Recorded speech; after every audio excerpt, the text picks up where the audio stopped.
At sa puntong ito, makakausap natin si Remy Rulyan, ang nakasaksi po dito sa nangyari kaninang umaga sa nangyaring aksidente. Pakikwento nyo nga yung nakita ninyo doon sa biktima? Kanina ho, patawi daw kaninang umaga yon. Yung train ho, papuntang Alabang. Papuntang Alabang. Eh, nakita ko siya talagang nasagi siya ng train.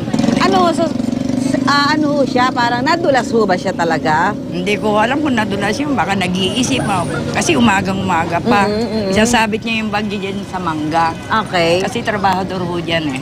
Ito ho, dito ho ba yung ano niya? Diyan siya nagtatrabaho Oo. sa ginagawang riprap na yan. Tapos po, Yun nga sinasabit po- niya yung bag niya? Natumba eh, nag-show yung mga tao bago dinala sa ospital. Ewan ko kung buhay pa ngayon. Opo.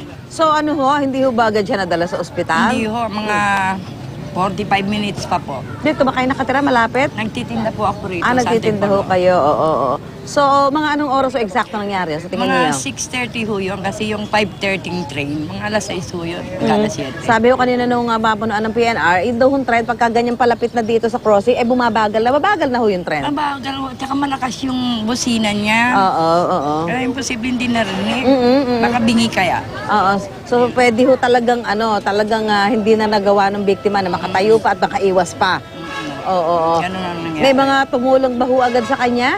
Tinignan, inisyoso nila, hindi sabi ko, sumisigaw ako, nagpapakape ho ako. Sabi ko, dalhin nyo na sa ospital, humihinga pa. Ang Ayan. tagal dumating. Ayan, ganyan, pagka paparating yung na ho malakas. yung tren, no? Naririnig ho natin, no? Malayo Mabilis, pa. malakas ho talaga yung busina, no? Siguro ito, ayan, dumaan na sa atin, sa tapat natin itong tren na papuntang Alabang.